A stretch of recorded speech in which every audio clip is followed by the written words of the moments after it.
thank you for joining me on another episode of She Leads Now podcast, where we help career and entrepreneurial women gain the tools to develop a success mindset, create winning strategies, build collaborative relationships, and take bold action towards creating impact and fulfillment in their lives and careers. I'm your host, Sabine Gideon, and I'm on a mission to awaken and activate women and emerging leaders so they can tap into their innate leadership ability, elevate their influence, and create the impact they were destined to make. If you're ready to up-level your confidence, courage, and influence, you've come to the right place. Join me weekly for insights, strategies, and resources to help you grow, develop, and embody the leader you were meant to be, so that you can make the impact you know you are called to make and establish the legacy you've always dreamed. The world eagerly awaits the emergence of your brilliance, impact, and influence. So with that, let's dive into this week's episode.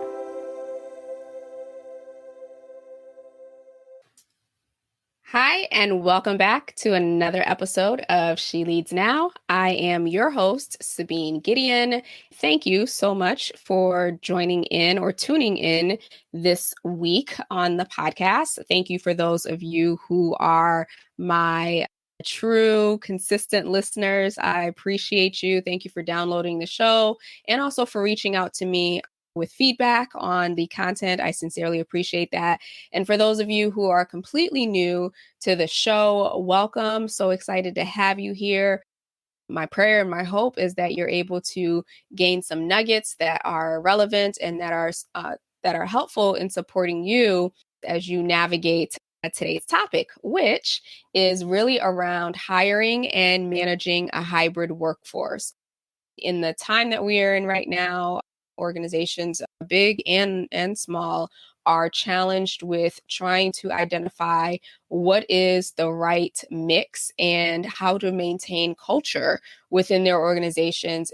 Not only are they having challenges with just managing those who are current employees, but there have been really significant challenges for a lot of organizations in terms of retaining talent. And a lot of the attrition and a lot of the retention issues that we're seeing are from individuals who are deciding that, they don't want to go back into the office and they are looking for other opportunities, things that have created this situation where employees are just like, I can't go into the office. I can still do the work. I can still be effective. I can still help drive forward the mission. But if it requires me to be in an office Monday through Friday, 8 to 5, then that's going to be a challenge for me. And let's not forget the commuters, the individuals who are commuting 1, 2, 3 hours one way to get to the office. They don't want to do that anymore. And I don't blame them, not one bit. With all of this in the mix, it's important to recognize that as leaders and CEOs, the onus is on us to figure out the work environment that will not only support our employees and set them up for success, but also continue to foster a cohesive and supportive team. And so I say the onus is on us because at the end of the day, the decision on whether or not to go hybrid or to go fully remote or to make people go back into the office, that starts and stops at the leadership level. If you are trying to figure out the best mix, you have these 3 options, right? The question is, what do your employees want? And I get it. It's not always feasible to adhere to every request from your employees. But if it means you losing a quarter or a third or whatever percentage of your workforce because you're moving in a direction that the majority simply can't or don't want to, then as the leader, you really have to take that into consideration and make the decision that is best for your business and, of course, for your employees. Recently, as of the time of this recording in the last couple of weeks, Elon Musk, right, has made this public declaration that all of his employees need to be back in the office, working their 40-hour days. Tesla is supposed to be like this innovative and cool and whatever type of organization. Someone like Elon Musk, who is supposed to be this contemporary and super innovative and up with the times, here he is stating that everyone needs to be back in the office or they're going to lose their jobs. Now, with his declaration has come a lot of backlash, obviously, from the public and certainly from the employees as well, who now they're faced with the decision of suck it up and figure out how to go back into the office or find another opportunity. And so that's the thing that I really want to drive home here is that at the end of the day, our businesses are the entities that we are in charge of running, that we are in charge of stewarding, and that we're in charge of really bringing to life to support others. But at the end of the day, without two things, right? Without your team and of course without your customers, you have no business. And so this is like the defining moment for leaders across the globe and certainly here in America, because the decisions that you make today, and especially in this time where everyone's emotions are super high, can impact your ability to attract talent 2, 3 years from now. And not only that, it can impact your ability to retain the employees that you do have currently. And so I know that's a lot of pressure and that many of you are, sitting in that space.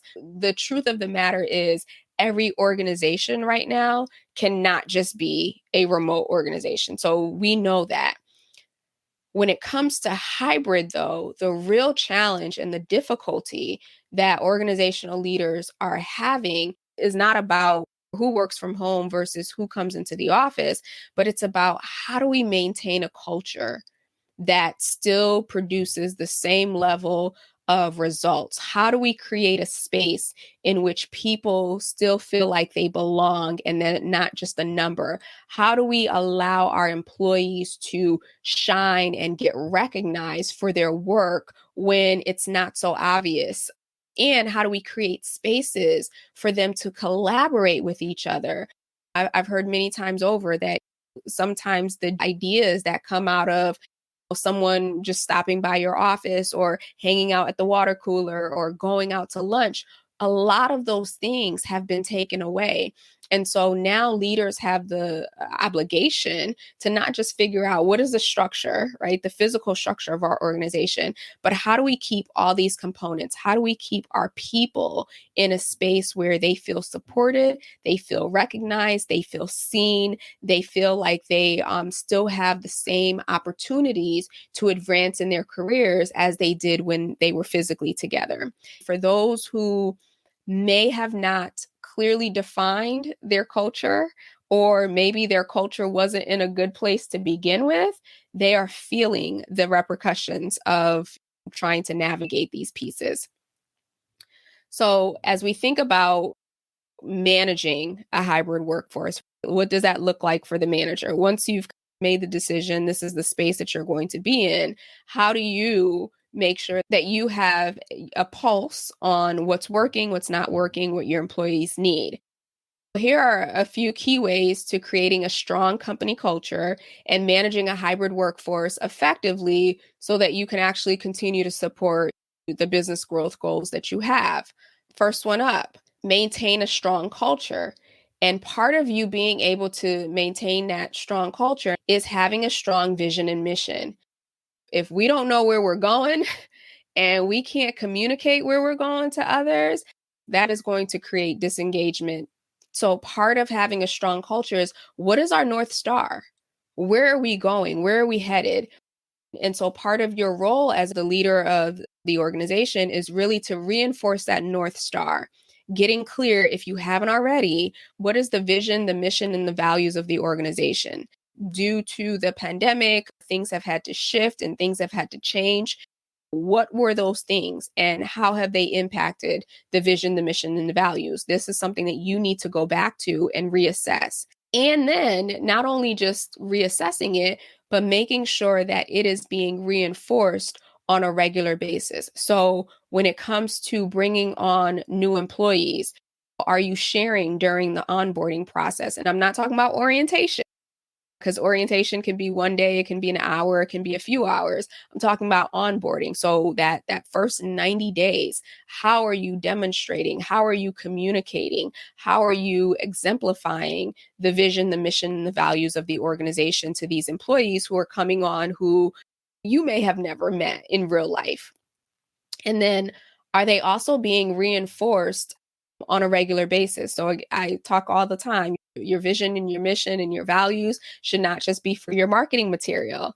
The way that it's going to inspire and the way that it's going to allow you to reinforce it in the organization is to continuously keep it at the forefront of the minds of your employees. Are you reiterating them during team meetings or all hands? Are you challenging employees to assess their behavior against the vision, the mission, and the values?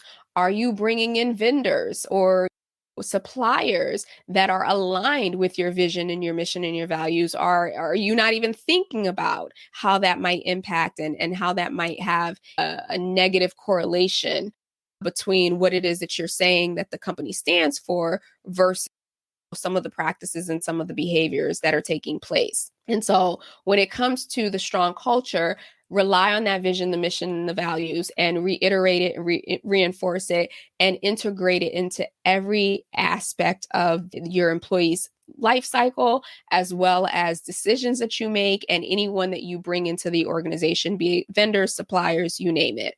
And so I'll give you a quick example here.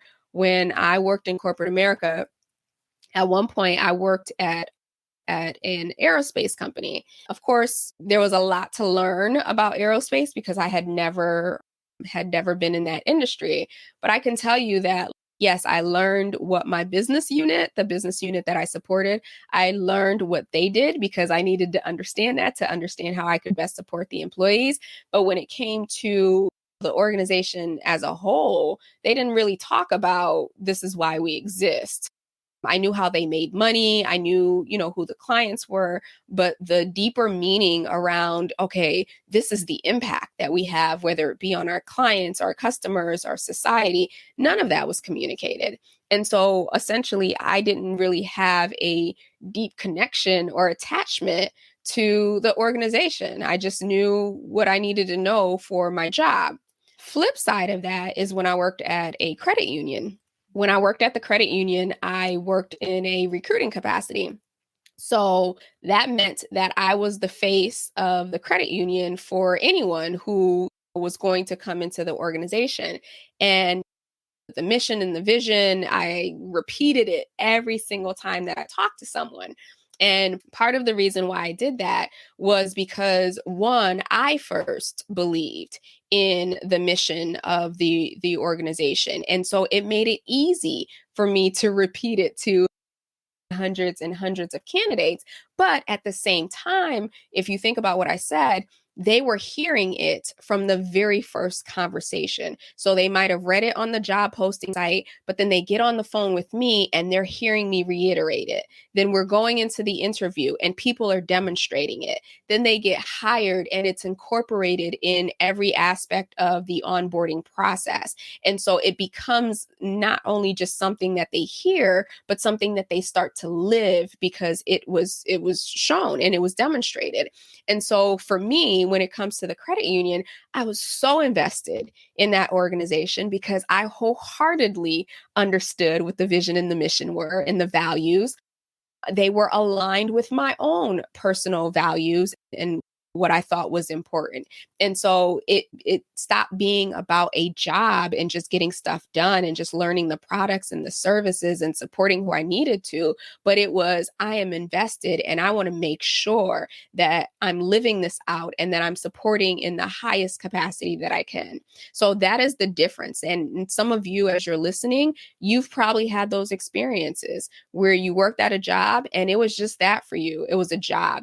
You may have gained great skills and made really big impact, but the organization itself, there was never really truly complete alignment with who you are and what the organization stood for. And then on the flip side, you may have had experiences where you're like, I totally get this company. I totally represent it. I'm proud to be here and I'm going to give my 110%. So if you've had those experiences, I've had those experiences, guess what? Your employees are going to have those experiences. Your contractors are going to have those experiences. Consultants, anyone that you bring into your organization, this is what you want to create for them. And so that's what it means to really build a strong culture. It starts at the onset of your relationship. Second one up is that 9 to 5 no longer exists. Instead, the invitation here is to define the schedules and employees by the work they produce and not the amount of hours that they work. History tells us that this whole 9 to 5 model was originally created for individuals in manufacturing who were doing the same thing over and over and over and over again. And so they could do the same things. That didn't even require a lot of mental capacity or mental engagement. Regardless of whether we're working from home or we were working in the office, think about it. No one was working straight from 9 to 5 anyways. You think about lunch, you think about breaks, you think about those impromptu, hey, you got a minute? You think about stopping and seeing someone in the hallway and having a conversation with them. As humans, we can't operate for that long. And so, really thinking through for your organization and for your team, what are the results that I want? I remember when I first started corporate America, I had some, I'll call them old school leaders where, FaceTime, they were all about FaceTime. That whole mindset of first one in, last one out. That's the philosophy that they had grown up on. And so that's the culture that they created in our departments. But in reality, you want to make sure that there are results because I could sit at a desk for 8 hours and get zero done. Trust and believe. But if there are clear metrics and KPIs around this is my expectation, this is the timeline in which I want to get this done, that creates a space for that person to be able to do it whenever they're most productive. I have a colleague who talks about productivity, and this has been researched that our first few hours of the day is when we're the most productive. And then we need to take a break. We need to step away, and then maybe we're productive again. And another point on this is when someone feels like they have the autonomy to do work when and how they want it, again, that creates a lot more engagement. You want to make sure that your role as the manager is not micromanaging their time, but managing their results. And if you find that you've given this flexibility and people aren't delivering and they're not as productive as they need to be, then you need to have a conversation and level set expectations, but also come from a place of curiosity to understand what's getting in the way. What is it not clear what the expectations are? Do you not have the resources that you need? So this hybrid work environment really requires managers to show up in a much different way than before, as you can imagine. And certainly it requires them to have this skill to be able to co-problem solve, if you will, and coach their teams and their employees to make sure that things get done. And then third, you want to maintain consistent check-ins. As I mentioned before, depending on your work environment or how many employees you have, people have been in isolation. They're dealing with the trauma of the pandemic, and things are happening outside the work hours. As the leader of a hybrid workforce, you have to now establish what makes sense for check-ins, right? What is the frequency or the cadence that makes sense for you to check in on them? Let me just say this here, not just check in on the work that's getting done, but check in on the human being that's doing the work as well. You don't have to get into their personal business, but asking the question around how are you feeling? And that is a powerful question right there versus how are you doing? I was watching an interview recently and the host talked about the differences between asking the question, how are you doing versus how are you feeling? And the difference between how are you doing is people will respond with, oh, I'm fine, I'm okay. It's these pre-programmed responses that we already have. But when you ask the question, how are you feeling? You create that space for that person to be able to dig a little deeper and maybe share some insight that you may have not gotten if you just asked, how are you doing? These check-ins are meant to not only make sure that work is moving forward the way that it should, but that your employee has the resources that they need and that emotionally or mentally they're in a place that they need to be in order to be the most productive.